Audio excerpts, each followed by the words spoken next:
네, 그러나 그들이 나를 믿지 아니하며 내 말을 듣지 아니하고 이르기를 여호와께서 내게 나타나지 아니하셨다 하리이다.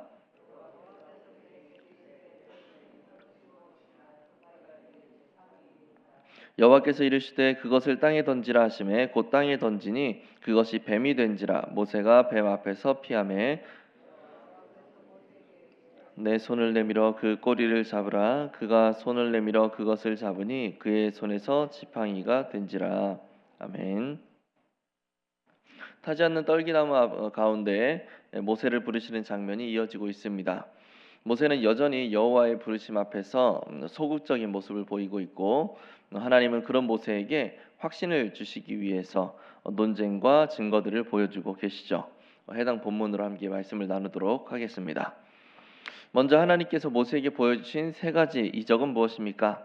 2절과 3절에서는 모세의 지팡이가 뱀으로 변하는 이적을 보여주셨고, 또 6절과 7절에서는 품에 넣었던 손에 심각한 나병이 발생하는 이적을 보여주시죠. 또 9절에서는 후에 애굽 왕 바로 앞에 섰을 때에 그들이 너의 말을 믿지 않거든 나일강 물을 떠다 땅에 부으라라고 하셨고, 그 물이 피로 변한 것을 알 수가 있습니다. 말씀하고 있습니다. 넘어가서 모세는 하나님께서 행하신 세 가지의 이적을 보고 어떻게 반응합니까? 사실 세 번째 이적은 지금 모세에게 나타난 이적이 아니라 후에 모세의 말을 믿지 않는 그 자들, 바로 왕과 그 신하들, 그리고 이스라엘 백성들을 위하여서 준비하신 이적이기 때문에 해당 질문과는 뭐 다소 거리가 있을 수 있겠죠.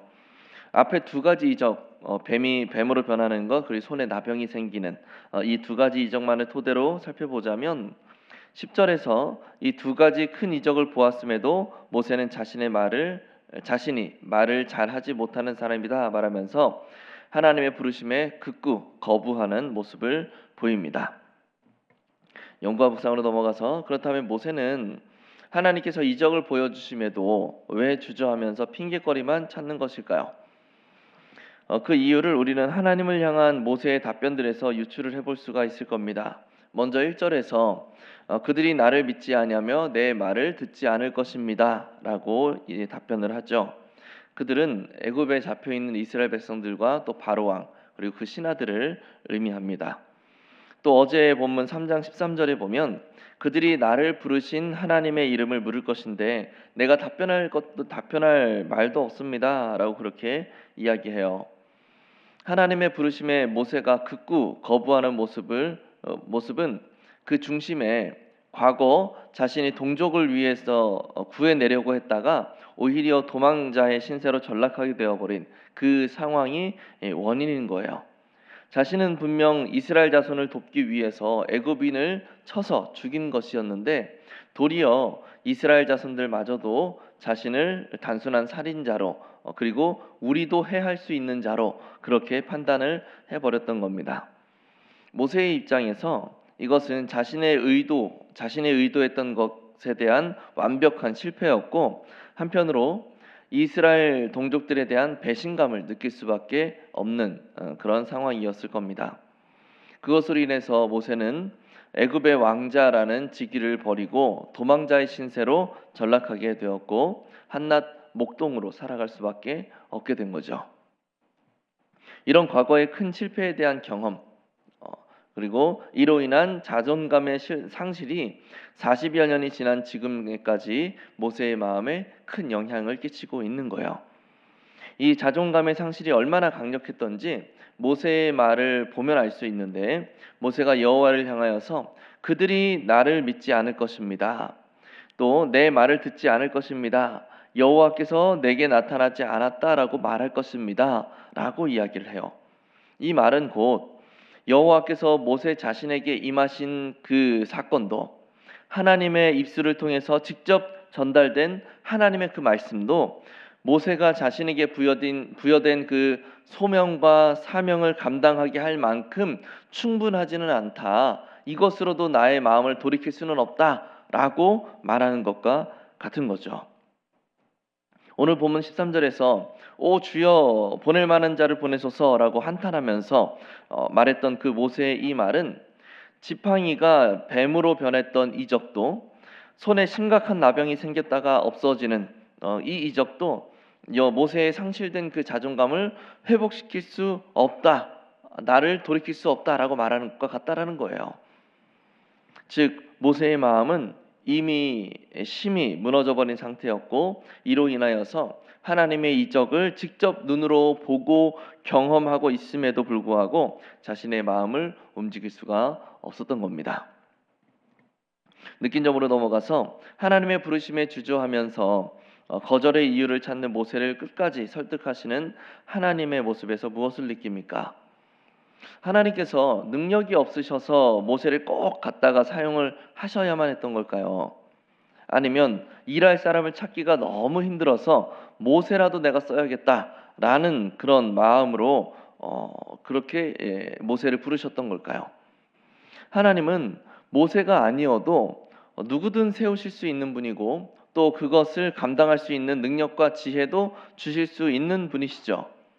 그럼에도 하나님께서는 모세를 통하여 일하실 것을 작정하셨고, 무너진 모세를 다시금 세우셔서 놀라운 구원의 역사를 이루어 가셨습니다. 이것은 정말 하나님의 놀라운 은혜예요. 하나님의 큰 사역에 쓰임 받을 수 있었다라는 사실은 하나님 나라의 관점에서 봤을 때 엄청난 이력 아니겠습니까?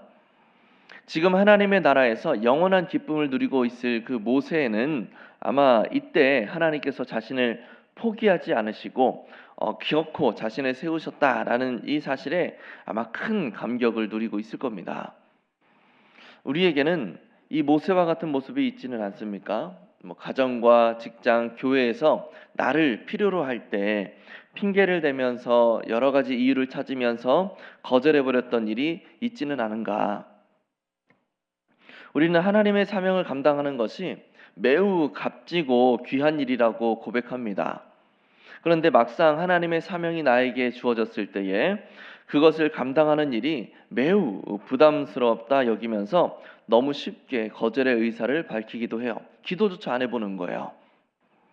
이런 소극적인 태도를 보이는 상황이 어찌나 강력한지 하나님께서 여러 모양으로 사인을 주심에도 불구하고 기어코 포기해버리기도 한단 말이죠. 마치 모세가 하나님의 직접적인 표징을 경험했음에도 한사코 거부했던 것처럼, 우리는 하나님의 부르심 앞에서 내가 사명을 감당하는 것이 불가능하다라는 것을 입증하려고 혈안이 되어 있는 것처럼 느껴질 때가 있단 말이에요.